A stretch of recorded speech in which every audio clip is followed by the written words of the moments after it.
பட்டியலப்பா அந்த கவரி மனோஜ் மாட்டிட்டான். போலீஸ்க்கு ஃபோன் பண்றேன்னு சொன்னீங்களே.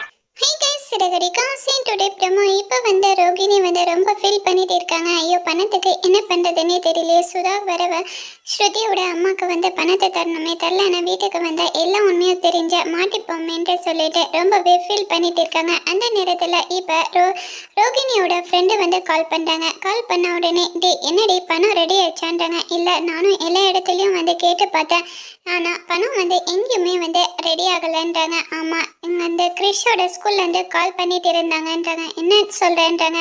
ஆமாம், கிறிஷுக்கு ஃபீஸ் கட்டணுமா, அதுவும் இல்லாத உன் பையன் ரொம்பவே அட்டகாசம் பண்ணிட்டு இருக்கானா, நாளைக்கு பேரண்ட்ஸோட வர சொல்லியிருக்காங்கன்றாங்க. என்ன பண்ணுறதுன்னு தெரியலையேன்றாங்க. நாளைக்கு ஸ்கூலுக்கே போய் ஆகணுமான்றாங்க. ஒருவேளை விஜய் இருந்துட்டு எல்லாமே ஒட்டு கேட்டுட்டு இருக்காங்க. யாருக்கு ஸ்கூல்ல எல்லாம் பேசிட்டு இருக்காளே, யார் ஸ்கூல் போவாங்க? ஒருவேளை கிறிஷ் தான் இவனோட பையனா இருக்குமா? இவன் மேலே கொஞ்சம் நாளாவே எனக்கு சந்தேகமாக இருக்குன்னு சொல்லிட்டு விஜய் ஒரு பக்கம் ரோகிணி மேலே சந்தேகப்பட்டுட்டு இருக்காங்க. அதோட இந்த